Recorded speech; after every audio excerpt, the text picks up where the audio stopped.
da ke kasar Saudi Arabia za a nuna su yanzu guda biyu. Da Allah a kashe ta. Please, can we switch off the lights for the documentary screening? Dan Allah a saurara saboda za a ji sauti, so in ba a saurara ba za a ji abin da ke faruwa ba.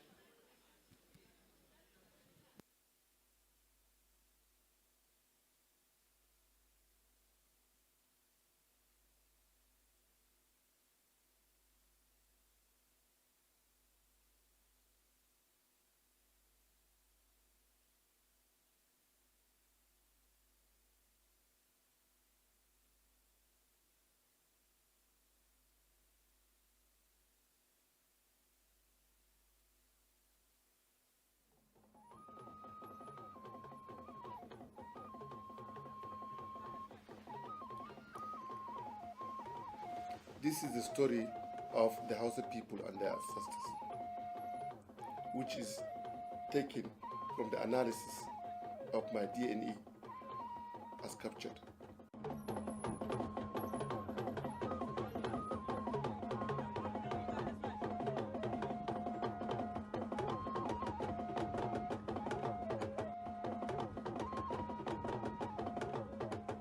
In the last 1 decade, I have been in and out of this terrain trying to figure out why I'm referred to as a Hausa Fulani man, instead of either Hausa or Fulani, two distinct and separate cultural linguistic groups found mostly spread across Western and Central Africa. From oral and documented sources, I'm originally from Katsina Daura Axis in present-day Katsina State in northern Nigeria. About 230 years ago, my original linguistics combination was Fulfulde, not Hausa. And the settlement of my people was somewhere in the Eastern Hemisphere. The descendants of my people came to Hausa land with their cattle and books towed along. The same scenario is found from my mother's side.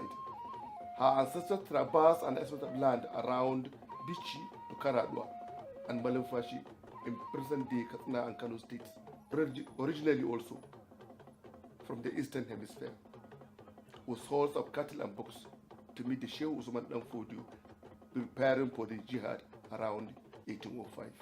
Then I am an admixture of Fulani and Hausa origin, as many of my great-grandfathers were basically Fulani, acculturated and linguistically assimilated into Hausa later in life. If that is the case, from where were my great-grandfathers' descendants before then? What was the language they communicated with before here in northern Nigeria, and there in Daura, Katsina, Bichi, Karadua, and before there and even further there, way back in the Eastern world? These and many of such questions and intercepted queries cannot be simplified by history, archaeology, or myth and legends of the people alone, but can partly be revealed by some aspect of scientific inquiry through the record of ancient human migrations in the DNA of living people. The Bajida legend or myth, as is obtainable amongst the Hausa people of sub-Saharan Africa, and is studied as a total or some portion of the Hausa people history and identity, is an amazing intellectual task. It borders on almost all facets of knowledge: historiography, historicism, cultural geography, myth, religion, politics, war, migrations, states, and statelessness. The Bajida legend unveils the rise and fall of empires and kingdoms, linguistic studies, and of course, genetics. The genetic data collected from the area and analyzed by geneticists in the light of current genographic templates may give us a glimpse on the origin, migration patterns of the people, as well as the prehistory and major landmarks followed by the sub-Saharan African community from the earliest times. How do you follow the footprints of the Hausa community between 60,000 to 10,000 years ago, when the ancestors of Hausa communities lived in West Asia and later settled in their contemporary homes of Africa? Geneticists have gone through the genetic samples supplied, and by looking at the order in which these markers occurred over time, have constructed the breadcrumbs and traced the journey of Hausa ancestors across the globe and their various identities and manifestations. With these markers, geneticists created a human family tree of the HAUSA people. Professor Wells of the Genographic Project in Washington, D.C. postulated there was once a human race, one language, and then so many other human races and so many other languages evolved over time. Then how can we access data from genetics and genography to validate as well as reconcile some of the missing gaps in understanding of HAUSA identity and its various manifestations? In between March 2016 and December 2017, I was at the Genographic Project headquarters in Washington, D.C., where I spent 10 days, and scientists analyzed over 1,000 breadcrumbs from my DNA so as to ascertain my ancestry, and in doing that, the ancestry of the HAUSA people. The samples taken were compared with data already at hand in the Genographic Project Laboratory based in Washington, D.C., which at that time had collected and further analyzed almost 800,000 samples from around the world. The result revealed paternal and maternal details of my ancestry. By looking at the order in which these markers are extracted occurred from these samples, geneticists at the Genographic Project Laboratory followed the breadcrumbs and traced the journey of the HAUSA people's ancestors across the globe. With these markers, a distinct human family tree of the HAUSA people was designed. The result finally shows where HAUSA people migrated to and from different regions, mixing for hundreds or even thousands of years, which can be summarized into three main components: the prehistory, modern period, and contemporary period. As each individual carries his own DNA, which is a combination of genes passed from both mother and father, giving traits that range from one eye color and height to athleticism and disease susceptibility. People take the shape they pass on to others. As part of this process, the Y chromosome is passed directly from father to son and changed from generation to generation down a purely male line. Mitochondrial DNA, on the other hand, is passed from mothers to their children, but only their daughters pass it on to the next generation, tracing a purely maternal line. Since the DNA is passed on unchanged, unless a mutation, a random naturally occurring, usually harmless change occurs, people are what they pass on to generations, yet unknown. The mutation, known as the marker, acts as a beacon. It can be mapped through generation because it will be passed down for thousands of years. By looking at the markers HAUSA people carry, geneticists can trace their lineage, ancestor by ancestor, to reveal the path they traveled as they moved out of Africa. The investigation begins with the earliest ancestor. This way, it is possible to trace to where the early HAUSA ancestors, where did they live, and what is their story from about 157 years ago. The common direct paternal ancestor of all men alive today was born in Africa 300,000 and 150,000 years ago, known as Y chromosome Adam. He is the only male whose Y chromosome lineage is still around today. All men, including HAUSA direct paternal ancestors, trace their ancestry to one of these man's descendants. Around 100,000 years ago, a mutation occurred in the Y chromosome of a man in Africa. This is one of the oldest known mutations that is not shared by all men. Therefore, it marks one of the earliest splits in human Y chromosome 3. The man who first carried this mutation lived in Africa and is the ancestor to more than 99.9% of paternal lineage around the world today. Around 8,000 years ago, the branch tree or BT of the Y chromosome tree was born. Some of these man's descendants will begin the journey out of Africa into Middle East and India. Some small groups from this line will eventually reach the Americas. Other groups will settle in Europe. Some will remain near their ancestral homeland in Africa. Individuals from this line whose ancestors stayed in Africa often practice cultural traditions that resemble those of the who are nomadic. As they moved around, they followed the good weather and the animals they hunted. The exact route they followed remains to be determined. This mutation is one of the oldest to have occurred outside of Africa. Moving along the coastlines, members of this lineage were some of the earliest settlers in Asia.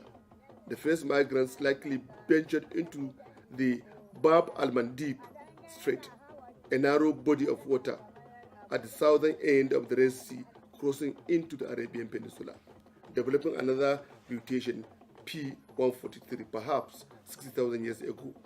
But by 50,000 years ago, they had reached Australia. As such, some of the early Hausa people were the ancestors of some of today's Australian Aborigines. Fluctuation in climate may have contributed to Hausa ancestors' exodus out of Africa. The African Ice Age was characterized by drought rather than by cold. Around 50,000 years ago, the ice sheets of the northern hemisphere began to melt. A short period of warmer temperatures and moisture climate pervaded Africa and Middle East. Parts of the inhospitable Sahara briefly became habitable as the drought-ridden desert changed to a savanna. The animals hunted by Hausa ancestors expanded their range, moving through the newly emerging green corridors of grassland. Fast forward to about 40,000 years ago, the climate in Africa shifted once again and became colder and more arid.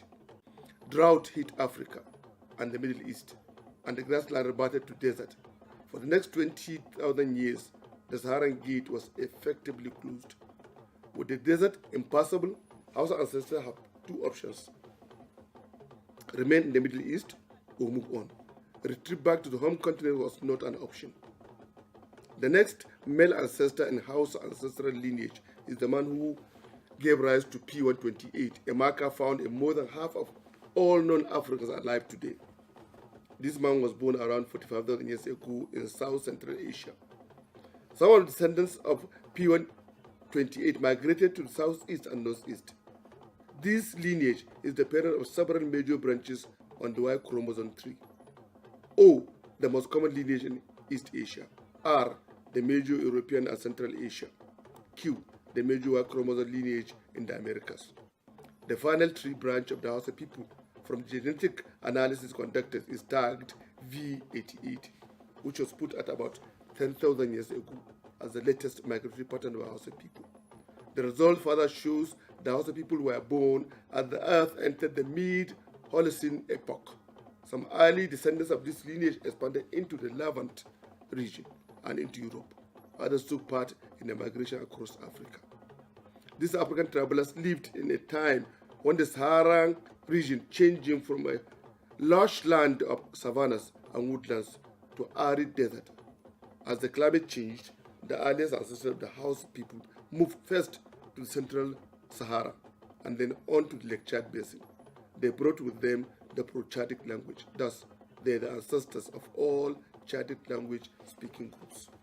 Today, geneticists have found men from this lineage at minimal traceable frequencies in Europe. From the deeper analysis of the genetic sample, it is found that the present-day Hausa people's lineage can be found and classified into the following. About 20% of Egyptian Berbers from Siwa. It consists of about 6% of southern Egyptian ancient Egypt male lineages. It's also present at low frequencies in Jewish diaspora as well as Arabian population groups. It's about 20% of the Hausa male in Nigeria's population as at now. In Central Africa, the lineage is present in high frequencies, most especially amongst Undilme, people of northern Cameroon. They have 96%. Mada people of western Cameroon, 82%. Mapa people of northern Cameroon and eastern Nigeria, 88%. Further scrutiny shows this component of Hausa people's ancestry is associated with the region that extends from Senegal in West Africa, south and east of Africa, Nigeria to Congo and Angola.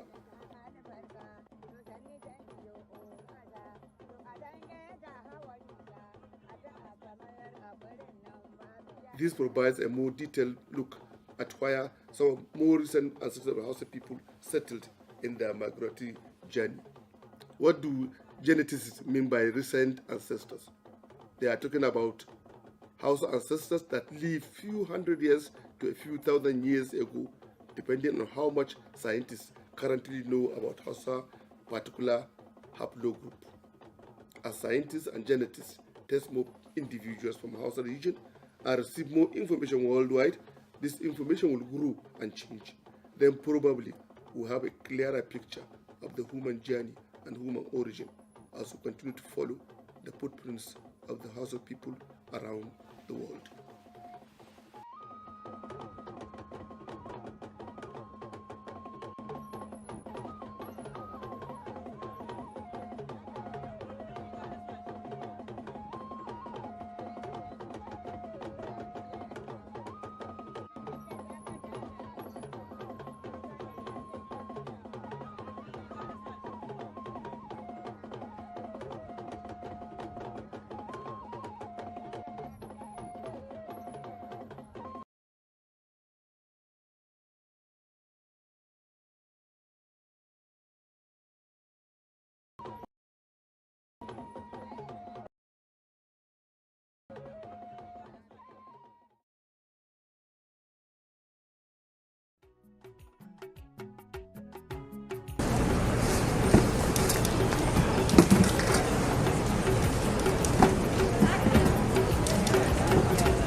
sunana Muhammad Umar Yaro, ismi Muhammad Umar Yaro. Bismillah wassalatu wassalamu ala Muhammad.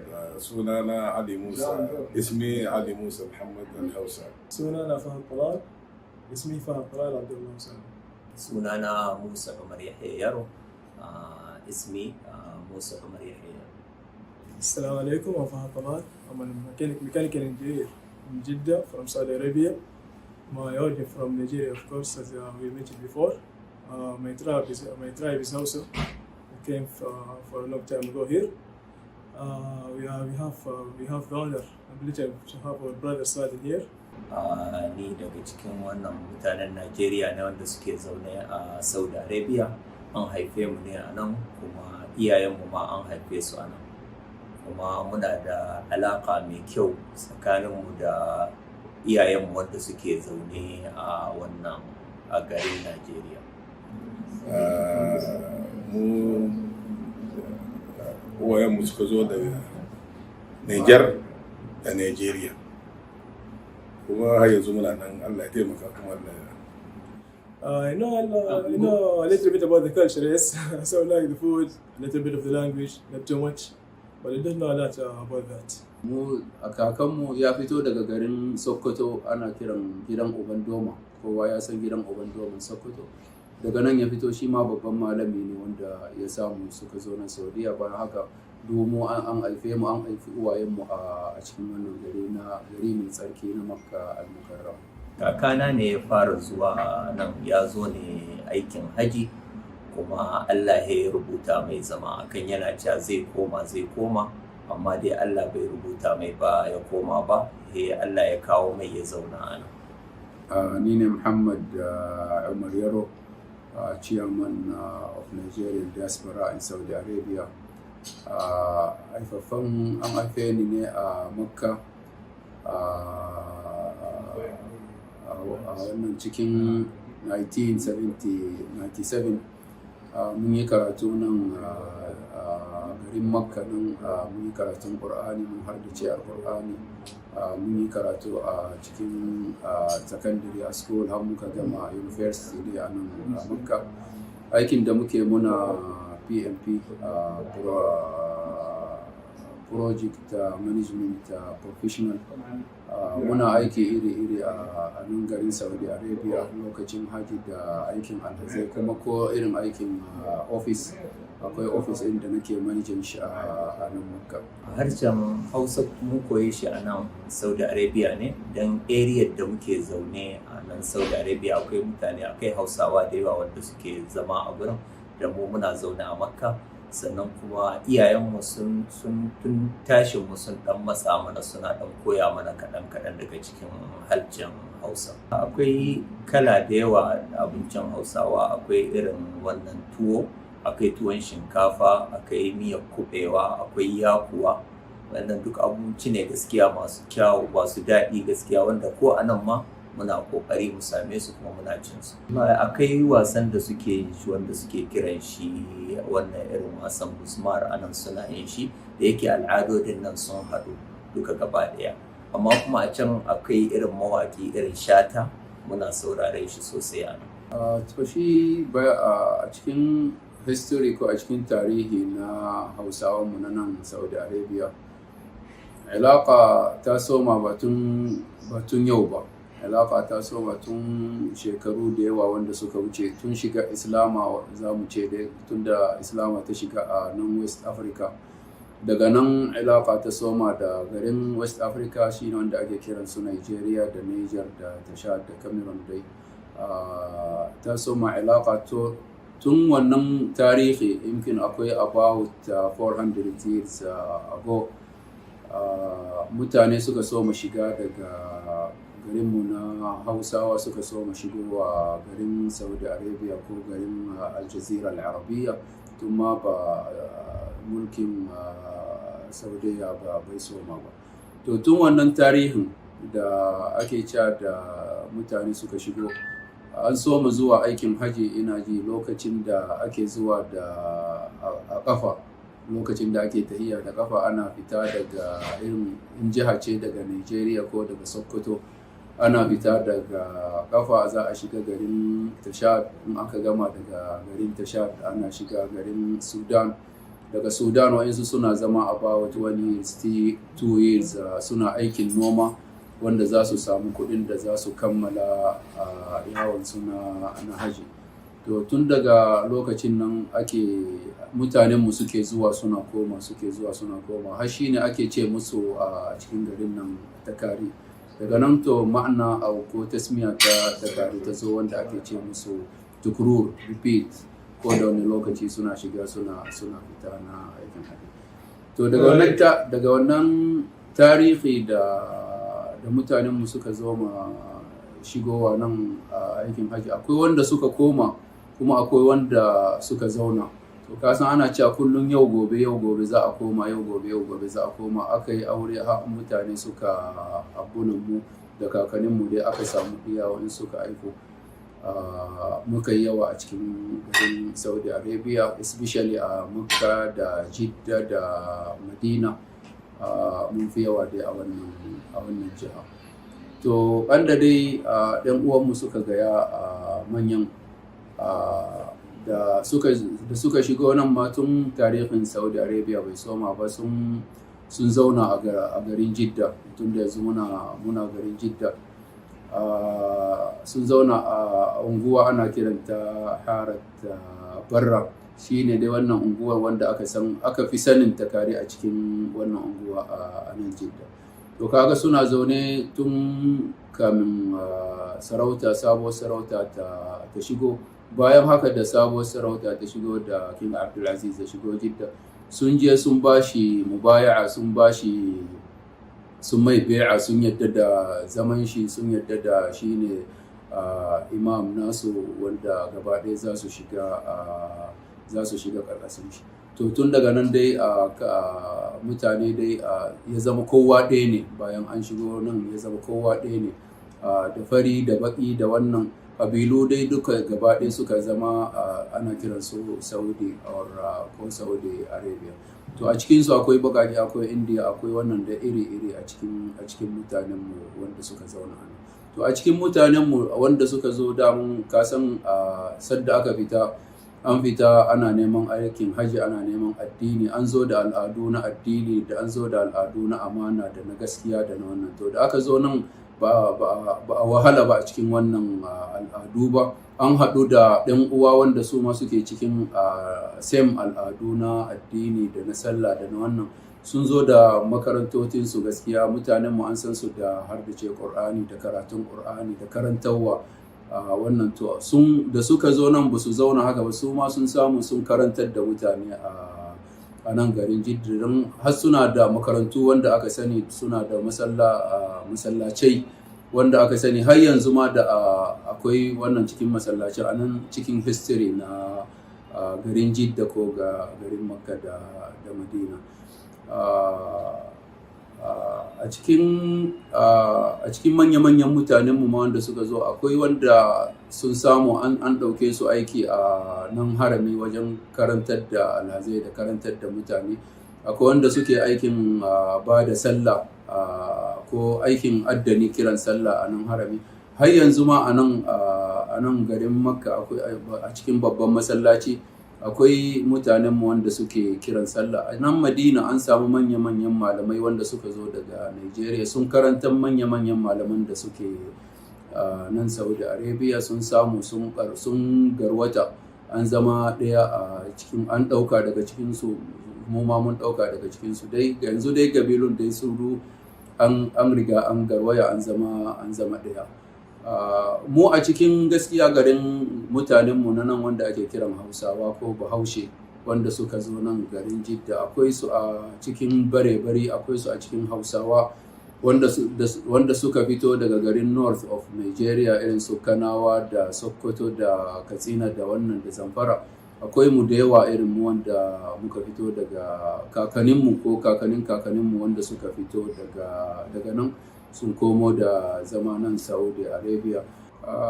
Wajen maganar harshen Hausawa ya muka koyi harshen Hausa, to ka san ubanninmu da suka shigo da kakanninmu da suka shigo nan sun shigo da harshen su ne na Hausawa. To mu ubanninmu a wajen ubaninsu suka koya, kuma mu da muka tashi mu ma muka ɗauka wajen ubaninmu. A wajen kuma abun da ya daɗa ba da ƙarfin koya wannan harshen na Hausa, area da muke tare da muke zaune a ita area ce ta Hausawa. Kamar ka ce unguwar da ake zaune a ita a nan ma especially Jidda sunanta Harat Barra. Unguwa ce masu yawan ta mutanen Hausawa ne a gaba ɗaya. Sun koyi wannan harshe daga wajejen uwayensu, bayan haka uwayensu diya sun zo sun ɗauka, mu ma muka samu muka ɗauka. Muna jin Hausa amma muna ɗan karyawa. Yanzu ɗiyanmu su ma suna ɗan ji kuma amma ba sa iya, waɗansu ba sa iya maganar Hausa da sosai. Shi ne dai muke nema kan da za mu yi mu ma mu dinga koya ma ɗiyanmu wannan harshe na Hausa a cikin garin nan. Can you speak any Hausa word? شلون؟ ايش اقول؟ ناولني هذا خليل بس. ناولني ايش اقول بعد؟ اقول لي كلمتين بس كلمه واحده ما تكفي. So kace just abu da sai kace sunana, then you mention your name. Sunana. Exactly. And then you also say it in Arabic after. I want to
University. I studied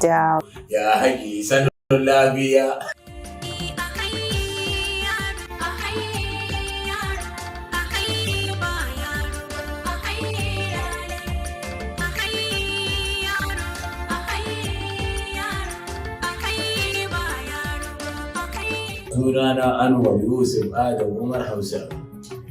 اسمي أنور يوسف آدم عمر حوسة.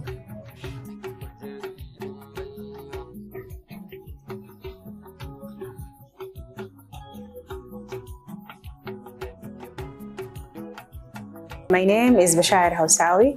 I'm an artist. I born in Jeddah, 1992. I'm a visual artist. I graduated from King Abdulaziz University. I studied metal and ceramic. Currently, I'm practicing art and learning more about the art in Saudi Arabia. My family originally from Makkah al-Mukarramah, so my mother and my father born there. My latest artwork, it was talking about the family or Al-Hajj al-Umrah in Makkah al-Mukarramah. And what I know about Al-HAUSA, that I'm still learning about Al-HAUSA and the culture behind it or the identity. I'm reading a lot about this, and because I saw that this is relate kind of to my art or my practice in art. And currently I'm collecting story about this specific thing because I want to know more and learn more about this. Of course, in Mecca, and from my childhood, my grandmother used to host the pilgrim that comes from outside of country because they were al-mutawwifin, and they used to take people and deliver them to al-Hajj or to do manasik al-Hajj and all of this. So they kind of have lifestyle about all of this, about having people from outside the country and hosting them in their houses. The language they use, my mother and my father use it because they don't want us to know what they are talking about. So I become more interested to learn or to know any words about this language. I start to use the fabric because some of my friends told me you are kind of related to this kind of practice of art that relate to maybe Al-HAUSA or something like this. So I reflect this in my artwork because I feel it reflects my identity or myself or my ideas or my thinking. Practicing art, as I know right now, it's different from what I used to did before, maybe 3 or 4 years ago. Now I feel more as right, like I'm doing the right things. I don't think too much, I just do it and it feels right. I love the mix of the culture actually. It gives you some kind of rich or more identity. When you merge more than one culture, you feel rich. I love to use what I have from my family actually because it feels more relate to my family in Mecca. I think for me, everything is about Mecca or staying in Mecca and Mecca have a lot of culture from all over the world, not just a specific place or a specific city. I use a lot of material because of my mother and my father practice. My father used to collect a lot of materials and sell it to the people. So I'm kind of collecting materials from around my environment, and I start to make some design or form or shape from the meaning that I believe in or that I think of. So my practice right now is going around using the materials that in my home specifically. So I'm using right now fabric, brooms, paper, Egyptian paper, anything that I feel it's related to what I want to say. I'm interested in the stories in my family, I think, because you kind of document these stories to the next generation or even for yourself to see what you did 3 years or 5 years before, to remember how did you start and where are you right now. Words. Because I'm in front of the camera now, I can't remember anything. Can't remember. But I will text you. if I remember, I would say like full sentence. I don't know even full sentence. Sunana Bashir Hausawi. اسمي بشاير هوساوي.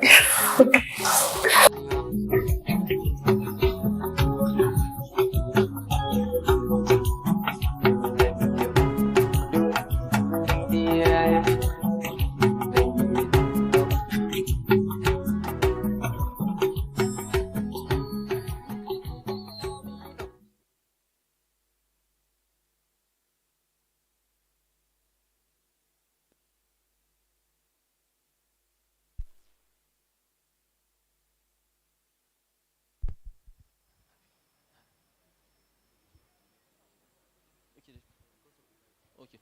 No, I'm not going to talk. I'm sitting here. So just maybe open it up for the next 10 minutes for questions, comments about the documentary. Salim Yunusa. Zaka jagoranci mu dan tattauna minti 10 haka akan abubuwan da aka kalla. Professor Malumfashi, Salim Yunusa sai kuma ni.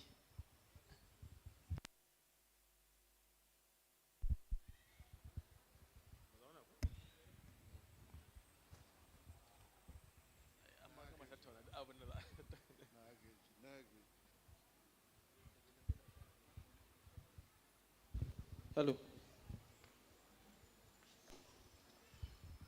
Assalamu alaikum. Barkanmu da yini. So an tattauna sosai akan Hausa da Bahaushe da al'adun Hausawa tun safe har zuwa yanzu. Kafin in bude fagen tambaya, ina so in dan ma prof tambaya guda daya. Jiya kwamishinan tsaro ya ce shi ba Bahaushe bane, amma komai nashi na Hausawa ne, yana magana da Hausa, ya fito cikin Hausawa da sauransu, ya zauna da Hausawa. Shin shi za mu kira shi Bahaushe? To kamar yadda muka sha faɗa ne, harshen Hausa irin abun nan da za ka kira mayan harshe. Akwai masu cewa mayan ƙarfe ko? To akwai kuma mayan harshe. Idan muka ce mayan harshe a shi duk inda ya zagaya da zaran ya samu kurwa to lashewa yake. Wannan shi ne babban yanayin da za ka kalli harshen Hausa. Ban sani ban akwai irin wannan harshen, kila wanda zan dan kwatanta shi shine harshen English. Shi ma mayan harshe ne. Shi sanya yanzu idan kana neman ka san mutanen suke magana da harshen Ingilishi a cikin kasar Ingila ko kuma cikin yankin da ake ce ma Birtaniya, za ka samu cewa ba su da yawa wanda suke magana da harshen Ingilishi. Amma a duniya yanzu kuma babu harshen da ya kai masu magana cikin harshen Ingilishi yawa a duniya. Saboda shi ma kamar sauran harshen masu irin wannan yawo yake, da ya je sai ya haɗe. In ya haɗiye kuma ba abin da za ka iya yi, ka zama ɗan ƙasa, ka zama ɗan al'adar, ka zama dukkan abin da kake bukata na wannan harshen da ake magana. To haka harshen Hausa yake. Kuma ba wani abu ya ba shi wannan damar ba da wannan kima ɗin ba, saboda yanayin inda ya taso ne. Ɗazu muna maganar bigire. Shi ainihin asalin wannan harshen da ake magana ɗin ya samo asali ne a yankin bakin kogin Chadi. A cikin wannan yanki nan ne aka samar da ainihin tushen harshen da ake ce ma Afro-Asiatic. Shi Afro-Asiatic shine harsuna waɗanda suka tuzgo daga Asiya da kuma nahiyar Afirka. Shi kuma harshen Hausar a cikin wannan yankin ya fito daga cikin yankin da ake ce ma Chadic, ahalin Chadic. Shi ma ahalin Chadic din kuma an kasa shi zuwa gida uku ne. To bangaren da Hausa ya taso shine wanda ya mamaye yankin da zaka ɗauko tun daga Algeria ka shigo cikin Tunisia, ka gangaro cikin Masar, ka shigo cikin Habasha, ka gangaro cikin yammacin Afirka, ka fada cikin wani yanki na Central Africa. Duk bagire ne na harshen Hausa. Amma ba wai wannan harshen da muke magana da shi ba. Yawanci mutane suka manta cewa shi wannan harshen da muke magana da shi din baki daya ba a daɗe da fara magana da shi ba. Amma akwai tsoffin harsuna da aka yi wanda ake magana da su a baya waɗanda za a ce na Hausawa ne. Saboda haka fage-fage ne, akwai Hausa Asiyanci, akwai Hausa Larabci, akwai Hausa Masaranci, akwai Hausa Habashanci, akwai Hausa da muke ita yanzu. Saboda haka idan ka zo cikin yankin da muke yanzu kana kokari ka gane menene ya sanya kila shi honorable commissioner Samuel Aron yake cewa shi yana jin Hausa kuma yana yin ta din, saboda Hausar ta riga ta baro daga inda aka san nan ta mamaye yankin da shi yake rayuwa yanzu, wanda shine ake ce ma yankin Southern Kaduna, daga nan kuma har cikin Plateau, daga nan har cikin yankin Adamawa, yankin Bauchi, ba inda Hausa bata ratsa ba. Saboda haka dukkan al'ummun da ke cikin wannan yankin musamman arewacin Najeriya suka ɗauki harshen Hausa a matsayin harshen yanki ne baki daya. So an mamaki ba ne ka samu ba Fulatani, ka samu ba Nufe, ka samu ba Barbare, ka samu Igala, ka samu gas nan daban-daban suna magana da harshen Hausa a matsayin harshen wanda suke magana da shi, amma ba harshen su ne na uwa ba. Wanda shi ne a takaice. Gode. Malam Sada, kamar yadda muka gani a wannan bidiyo da aka nuna mana, ga dai Larabawa nan, amma kuma na gan su ni zan ga wani dan uwana ne, sai dai su Hausa ma wasu ba su iya ba a cikin su. To ya ka gan shi wannan da kaje, ya abin ya kaji da kaje? Kamar yadda ka ce ne, akwai wanda na gani na ce ai kamar shi daya da kawuna, amma kuma sai da aka fassara mai abin da na ce saboda bai ma san me nake cewa, baya jin turanci baya jin larabci. Sati na 6 a Jidda da Makka da Madina da na je ina yin interviews din da su, amma kuma abu ne nake ga da ba sabo ba. Mun saba da jin cewa akwai baƙaƙe a Amurka da Ingila, wanda zan ce dan dole aka kai su saboda a matsayin bayi, amma kuma akwai wanda su sun tafi abin da ake ce mai yanzu Middle East, kasashen Larabawa. Akwai wanda takanas da kansu suka taka suka tafi, ko dai dan kasuwanci ko dan ilimi ko kuma ma hijira ta addini. So duniya ce in ka duba ba a cika fito da wa'innan labaran ba. Kwanakin baya na je birnin Brussels a Belgium, akwai wanda shi kuma dan Japan ne kuma baki, wanda za su ce maka ba su taɓa maganin baki dan Japan ba, shi amma shi ainihin shi rabi baki rabi kuma dan Japan. So akwai baƙaƙe a wajajen, amma ba a cika taɓo su ba saboda ba a cika haska fitilar kashi na farko ne na binciken da nake cikin shekara wajen 15 kenan yanzu, har yanzu ba a riga an kare ba. Muna fata kila in Allah kai mu shekara mai zuwa, da na ce wannan shekara za a kare, to amma abin ya ƙi hannu saboda ana buƙatar abubuwa da yawa. Shi bincike na kimiyya yana buƙatar tallafi mai yawan gaske, sannan kuma idan kana nema ka san asalin al'umma irin wannan, ba za ka ɗauki kawai bincike na mutum ɗaya ba ka ce za ka asta shi ya zama shi ne ainihin mafita ga dukkan al'ummar da ke na wannan yanki. Muna kokari ne muga cewa kila in Allah kai mu shekara mai zuwa, in mun samu damar mun samu abubuwan da muke bukata, a ga cewa an fara da wannan abun baki daya, musamman idan muka dauki kasashen nan da ake cewa kasashen Hausa guda 7 na Hausa bakan da kuma banza 7 din.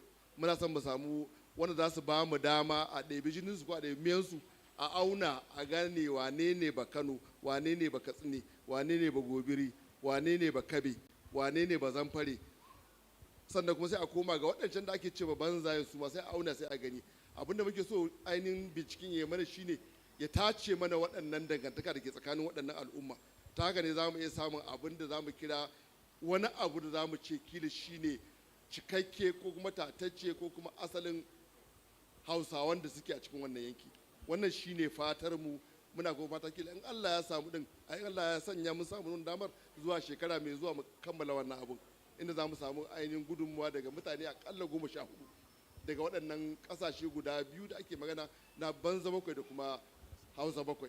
Idan mun samu su masu binciken ƙwayar halitta za su yi mana fitar mana da waɗannan abubuwa kamar yadda aka fitar da nawa ɗin, sai mu ƙara gane ina ne ainihin kowa ya samu asali da kuma inda ake zaune a yanzu. Wannan shine abin da muka sa a gaba yanzu. Allah ya dafa mana. Akwai mai tambaya? To, okay.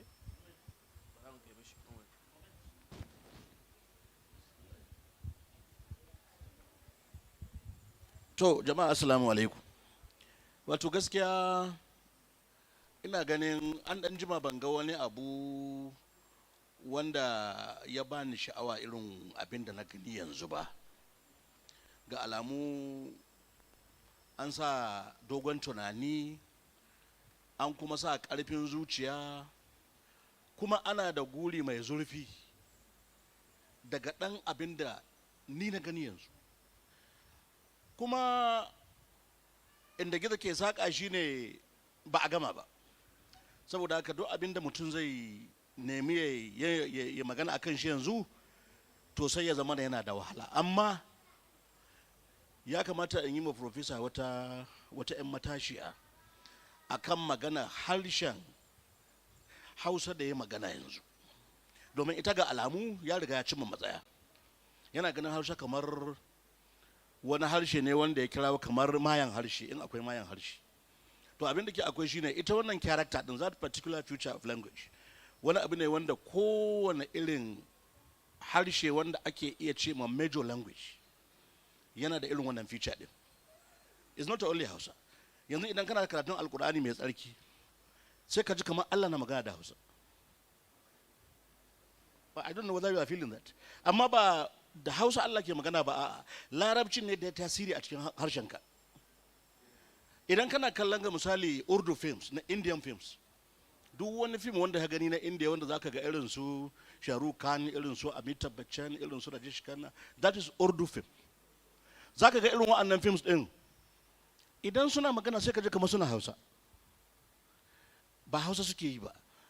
Wato tasirin harshen Larabci ne a Urdu kusan makamancin wanda ya yi a cikin Hausa.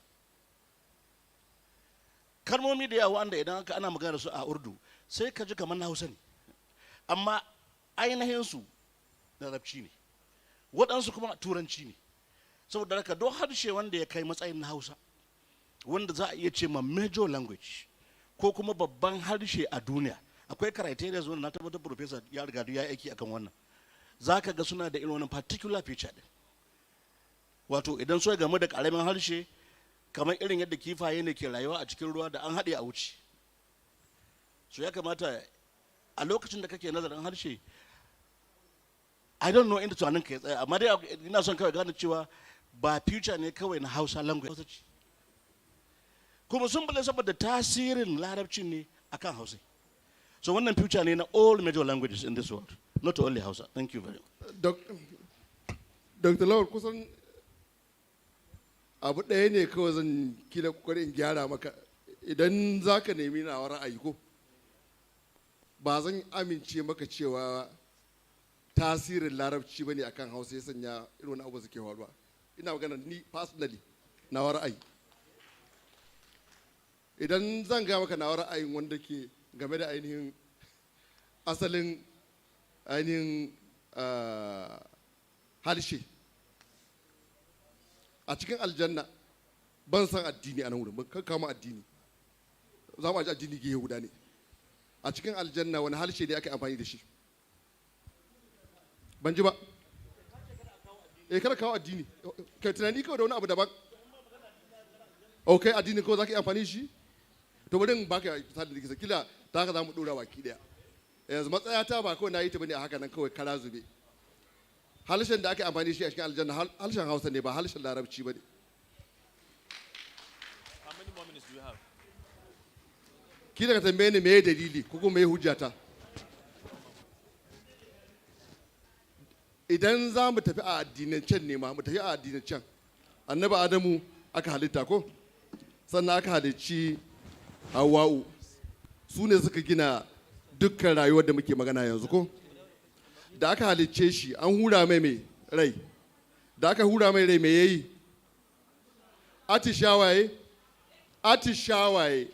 Ya sunanta? Atishawa. Wannan kalmar mece ce? Kalmar Hausa ce. Haka take ko a cikin aljanna? Atishawa take. So idan ku atishawa take, a Larabci ya take? Atisau. A harshen mutanen Dauri na Masar ya take? Atisha. Sai ka ɗauka ni ana wata tunanin ka tsaya waɗannan guda uku ka tambaye ni wane ne ainihin harshen da Annabi Adamu ya magana? Larabci ne? Ko ko Hausa ya magana da ita? Ko ko harshen mutanen Dauri na Masar? Dukkan su kalmomi ne guda uku. Idan ni zan zaɓa, zan ce Annabi Adamu ya yi magana ne da harshen Misiranci na Dauri, ba da Larabci ba da Hausa ba. Me sanya? Saboda kalmar nan ta atishawa tana da ma'ana, kowace kalma ta duniya ta ɗauke ta tana da ma'anarta. Matsalar kawai shine kai baka san ma'anarta ba. ka tashi ne ka sha a nono, ka sha a wajen iyaye, kana ji ana faɗa, da mun tambaye wanda me wannan hula ce waye ba ta sunan, me take nibi, hula me take nibi, baka sani ba. Abin da ka sani kawai shine abin da ka miƙe convention din da ka ji ana faɗa kawai, mama ta ce hula na riƙe hula, amma me yake nufi asalinta baka sani ba, tana da sunanta. Sai ka koma ga wannan abin da muke magana da atishawa din baki daya. Atu sha wa ga mutanen Masar na Dauri yana da ma'ana.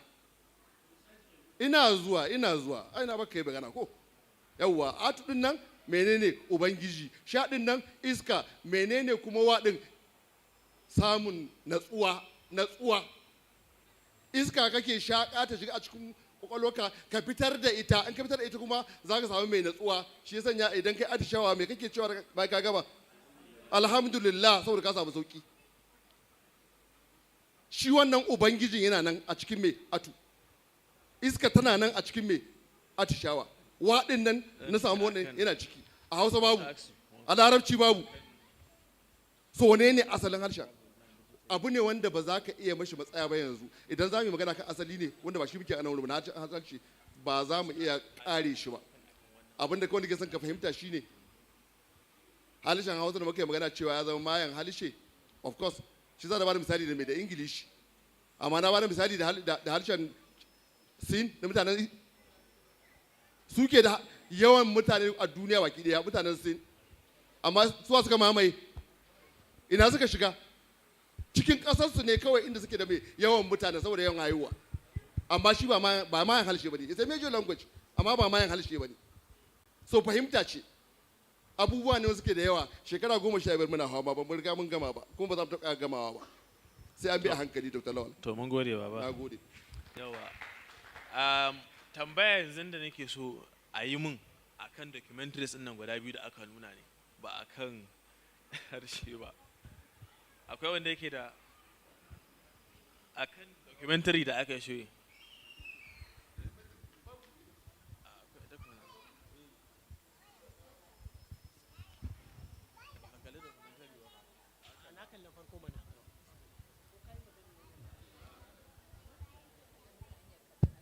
Assalamu alaikum. Farfesa barka da yini. Yawa, ni tambaya ta kan documentary na farko kan abin nan DNA test da ya yi proving existence na wannan abin nan da muke magana. To ni abin da ke tambaya shine me kake tunani tsakanin abin da ya shafi biology kamar DNA da abin da ya shafi mahanga ta rayuwa, ta ilimi, ta fahimta, philosophy da tunani na mutum. Misali, wanne ne ya fi zama za mu iya amfani da shi mu qualifying wani a matsayin wane? Shin biology ɗin ne na DNA ko fuskantar rayuwa ce da tunani da ilimi da abin da aka ba mahimmanci da sauransu, abin da ya shafi epistemology? Na gode. To alhamdulillah, tambaya ce mai mahimmanci. Shi duka kamar yadda ka sani, ɗan adam an gina shi ne, an yi molded ɗin shi ne, an haɗa shi ne, haɗe yake da abubuwa waɗanda suka samar da shi a matsayin jiki wanda yake da shi daga halitta. Wannan jikin daban, abinda a sanya mashi shi ma daban, sannan abubuwan da ya ci karo su kuma a cikin rayuwar shi daban suke. Akwai abin da za ka ɗiba na biology din, na jinin, na halittar, wanda shi wannan baya surkuwa da duk wani abu wanda yake na waje, idan ba ya zo wajen me ba, wajen mating, wajen haɗuwa tsakanin mace da namiji. Shi ne kadai zai iya canza maka wannan fasali na na jininka da abin da ke cikin ƙwayar halittarka. Amma abin da kake yawo da shi wanda ya shafi falsafarka da iliminka da rayuwarka da zamantakewarka da duk wani abu da kake yawo da shi yana yawo ne kawai a cikin jikinka, kamar ka ɗauka ne wata babbar riga ce kake sanya ma jikin, kana iya yage ta, ka cire ta, ka je ka aji take guda. Amma wancan rikakkiyar halittar taka wata ke a cikin jikin ka ba ta ciruwa daga jikin ka je ka watsar da ita. Saboda haka idan har ka ɗauki mutum irin Bahaushe wanda muke magana shi a yanzu, kana maganar tunanin shi da falsafar shi da yanayin shi baki daya, sai ka ɗora shi bisa irin yanayin da ya samu kanshi tun daga halittar shi ta farko zuwa yanzu. Shi za muke cewa dukkan abin da ke wakana a jikin ɗan adam wanda ya shafi harshen shi, wanda ya shafi ƙirƙirar shi, ya shafi tunanin shi, suna zuwa ne akan irin yanayin da ya samu kanshi a cikin rayuwa. Shi sa in yanzu muka zo muna aunawa mu gano shin wane ne wannan Bahaushe da muke magana dinnan, za ka samu rayuwa wadda take ta Bahaushe, ta mutumin Sin, ta mutumin Larabci. Ɗan ƙaramin misalin da baka shine yanzu da ka ɗauki kalma ɗaya, miya, ka san miya ko? A nan ƙasar Hausa mai muke kiranta miya, ba ta cikin jininka, ba ta cikin ƙwayar halittarka, saboda haɗuwa kai da ita a cikin mai yanayin rayuwarka. Amma ina tabbatar maka in yanzu za ka je Malaysia, ga wanda suka je Malaysia, ka je cikin restaurant, ka je ka zauna ka ce a kawo maka miya, ka samu za a kawo maka? Irin wannan miyar da muke magana ta ƙasar Hausa ita za a kawo maka. Me ya sanya? Saboda asalin shi kan shi wanda ake maganar Bahaushen daga nan ne tushen shi ta zo shekara 60 da suka wuce. So shi kan shi menene kenan? Mutumin wannan yankin ne. Saboda ita wannan miyar da ake magana nan ba miya ce ta kwana-kwanan nan ba mai taushe ba ce, ba miyar kuka ba ce. Haɗaka ce ta abin da ake zuba cikin abinci. Duk abin da ake haɗawa a zuba cikin abinci shekara 60 haka take. A cikin tunanin wa? A cikin tunanin shi wannan Bahaushen wanda kake magana kai shi. So kaga ba magana ce ta mai ba, ta halitta ba ce. So in mun zo za mu da shi gida biyu ne. Shi wannan mutumin za mu ga jinin shi nawa na mutanen Malaysia. Idan mun ganawa kuma daga abin da yake ci, daga abin da yake sha, daga abin da yake sanyawa, za mu gane dangantaka shi da mutanen Malaysia. Amma muna iya raba shi da waɗannan dangantaka ta wanda za ka iya gani ka taɓa, ko kuma za ka iya kokari ka cire shi, amma ba za ka iya cire shi na cikin jininka ba. So wannan shi ne a falsafance zan iya maka bayani.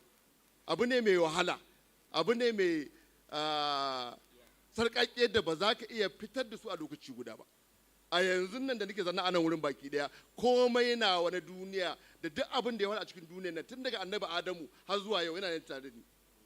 Komai da ka sani, addini ne, siyasa ce, tattalin arziki ne, komai da ya faru yana nan cikin jikina. Abin da kawai za ka iya yi shine ka gano wannan abin shine ka auna shi ta wani hanyoyi guda biyu kamar yadda kai bayani. Ɗaya ta ƙwayar halittarka ne, ɗaya kuma ta tunaninka da kuma dukkan abin da shi falsafa ka ne. Wannan shine a takaice.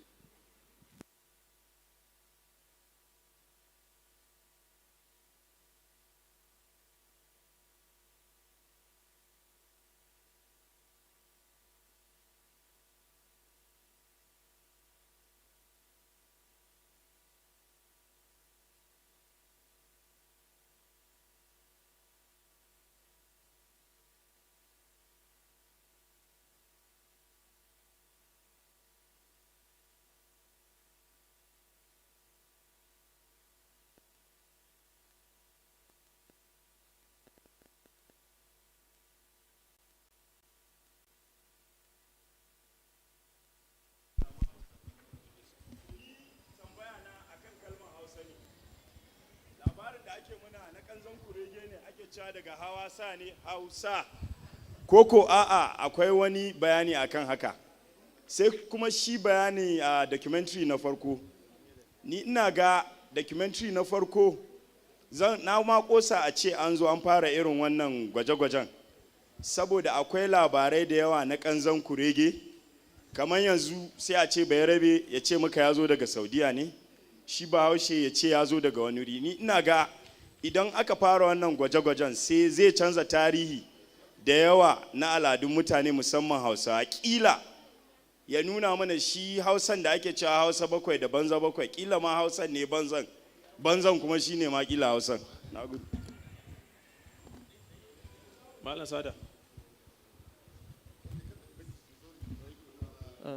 Okay, on Hausawi.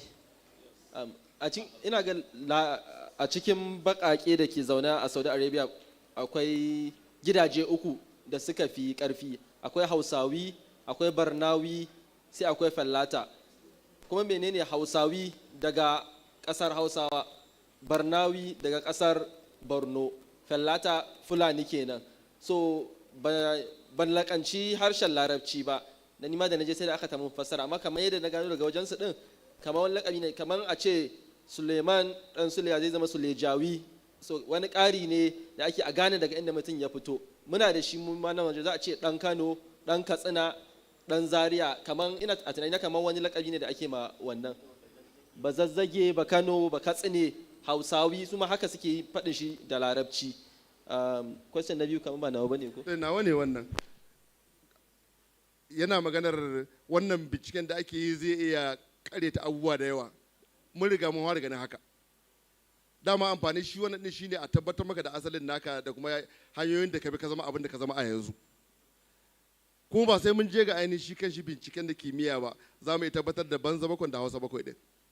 Akwai abubuwa da wanda za ka yi aiki da su. Idan ka ɗauki banza bakwai da ake magana a yanzu, za ka cewa shi kan shi a cikin tarihin baki ɗaya ma babu wannan magana a cikinta. In ka ɗauki Zamfara, an ɗauke ta a matsayin me? Banza bakwai ce. In ka ɗauki Kabi, a matsayin me ka ɗauke ta? Banza bakwai. Kuma wannan kasan cewa ba ma magana gaskiya ba ce. Saboda Zamfara ƙasa ce ta Hausa. Hausa bakwai. To ita ce ta Hausa takwas ce. Sannan Kabi ita ma ƙasa ce ta Hausawa. Hausa tara muke da shi.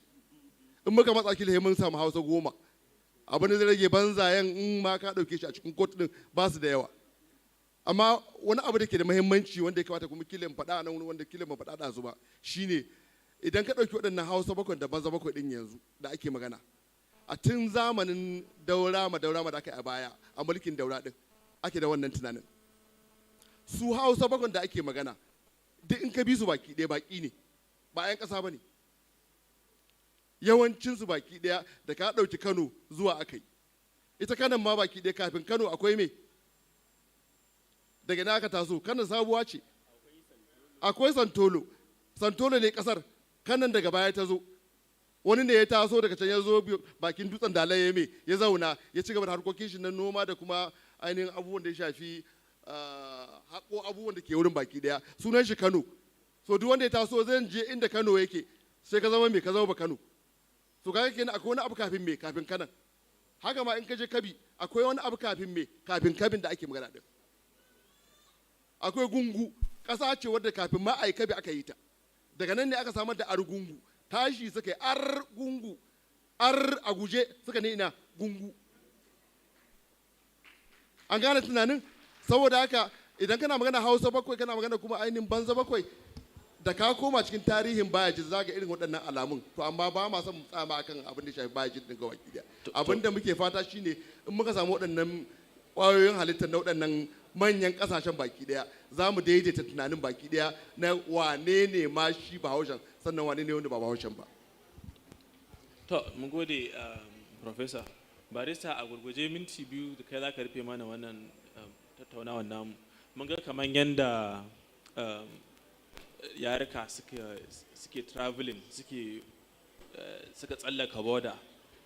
Me za ka ce yanzu da advent of technology da aka samu yanzu waya da sauransu, ya kake ganin yarika za su kashe musamman yaran Hausa? Za a ci gaba da rayuwar kifaye, babba ya haɗiye ƙarami, abinda zai faru kenan kawai. Dama kuma an majima ai yarurruka miliyoyi sun ɓaci, kawai wannan survival of the fittest din ita ce za ta ci gaba. Za a haɗe wannan, za a haɗe wannan. Yanzu da mu ɗauki misali a Borno ba kowa ne yake yin Hausa ba, amma yanzu ta shiga. Yanzu da yawa ga iba muna magana yaren neman mutuwa yake ya ɓace. Fulani da yawa saboda za a ce maka Hausan ta fi sauki. To dama yanzu shi kanshi ma menene technology din yanzu yayin yanzu shine problem solving ko kaza. To wanda ya fi sauki kawai shi za a runguma. To tunda Hausa ita tana da nan flexibility din, ina jin an cewa janda shi da ce a Fulatanci ko? To kaga me ma zafi. Ga me sauki Allah ya sauke ma ka rungume shi ko yake gaba. To wannan shine abin da zai ta faruwa. Su kuma su bare ba ma macen ba namiji. Su haka yaren yake ba mace ba namiji. To wannan wahalar to tunda Hausan ta fi sauki kowa zai haɗiye na kusa da shi. Abin da zai ta faruwa kenan. Sai abu ɗaya da zan faɗa da Allah, akwai wanda ya magana akan Hausa asalin ta ko yawa menene da an ce Hausa ba haka bane ba. mafi yawanci yanzu akwai abin da ake cewa wani abu ne mallakin ka ne, amma kafin ka yi amfani da shi so ɗaya wani ka yi amfani da shi so 100 sunanka ne. Domin kai zai wahala ba kullum ake cewa me sunanka ba, amma kullum in wani zai ma magana sunanka zai kira, da haka waninka ya fi ka amfani da sunanka. To mafi yawanci al'ummatai wasu ne suke ba su suna. Dalili yanzu kamar akwai waka ta dan kwairo, Ahmadu ya je Hausa, za shi gida na iran nan, 'yan sanda 'yan doka duka jama'a sun taru suna yi mai, me ake nufi da Ahmadu ya je Hausa? Because kamar yadda na faɗa muku mu ne kudancin ƙasar Hausa, 'yan uwanmu ne su ne arewacin ƙasar Hausa, to inda suke gaba da su duk abin da danganci ƙasar Hausa nan ne Hausa. Kawai wane ya je Hausa, to shi yasa a nan shi dan kwairo da ya ce Sokoto za shi, sai magana da ɗazuwan nan ya yi a kan Sokotanci. Akwai wani variation da ake samu, ba dialect ba ne ba, variation daban dialect daban. Yanzu kamar mu a Kano akwai bambanci, in mutum ya ce lungunmu, in mutum ya ce lokonmu, in mutum ya ce layinmu, a Kano duk wanda ya faɗi ɗaya daga cikin wannan to an san inda za a je shi. Wanda ya ce lungu ɗan bakin kasuwa ne, wanda ya ce loko shi yasa kana dogon lungu, lungun yan goro nan, amma sai ka je ya kasai sai a ce ma lokon jajaye ya kasai, ka gane, lokon kaza lokon kaza. Layi shi kuma kana ji dama ka san to yan Najeriya ne ba wai yan Kano bane ba, sai bayan da aka zo aka fara town planning da waye aka samu layi. To alhamdulillah mun gode sosai. Mun san da Allah ya haƙuri akwai tambayoyi da yawa amma ba lokaci, mun shiga cikin next agenda sosai. So insha Allah za mu kammala kenan, za ku iya samun su ko daga a waje a yi tambaya.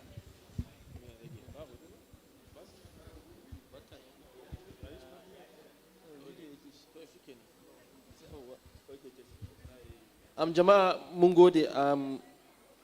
Abu ɗaya ya rage, in bayan an je an yi sallah yanzu an ci abinci an dawo, baje kolin mawaƙa da sha'irai da za a yi, daga shi kuma shi kenan sai a yi taron rufe wannan bikin baje kolin littattafai da fasahohin Hausawa. Kwana biyu ana abu ɗaya, da Allah ku taɓa ma kanku saboda zaman nan da kuka yi. Za mu iya ɗaukar minti 20 a je a dawo zuwa 7 da minti 15, sai mu ga za mu iya